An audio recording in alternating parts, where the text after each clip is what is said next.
ఇక్కడ మన సబ్స్క్రైబర్స్ మన వీడియో చూసేస్తున్నారు. ఆ వీడియోలో ఉన్నది నేనే అంటే ఎవరు నమ్మట్లేదు, ఎవరు పోల్చుకోలేకపోతున్నారు నన్ను. సరేలే అని చెప్పేసి వాళ్ళకి కూడా వీడియో తీసా. ఇక్కడ డప్పులు ఎలా కొట్టారు మీరే వినండి.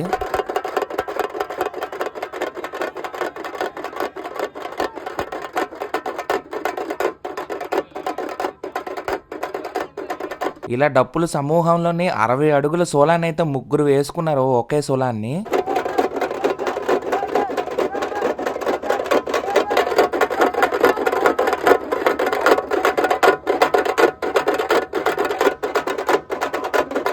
ఇలా స్వాములు మాతలు అందరూ సోలాలు వేసుకున్నాక మా నాన్న స్వామి కొబ్బరికాయ తీసుకొని హారతి ఇస్తున్నారనమాట. ఇలా హారతి తీసి దిగదుడుపు తీస్తారు మా నాన్నగారు. ఇందులో అన్నిటికంటే హైలైట్ ఏంటంటే ఆ నిమ్మకాయ తోటి దిష్టి తీయడం. ఆ నిమ్మకాయని అందరికి చూపించి దిష్టి తీసి కిందనైతే వేస్తారనమాట. ఇలా నేల మీద పడిన నిమ్మకాయని తలకాయ తోటి పగలగొడతారనమాట. ఆ నిమ్మకాయని అలా పగలగొట్టిన నిమ్మకాయల్ని అటు ఇటు విసిరేస్తారు. సో ఇక్కడ నుంచి అయితే జర్నీ స్టార్ట్ అవుతుంది అనమాట అమ్మవారి టెంపుల్ కి.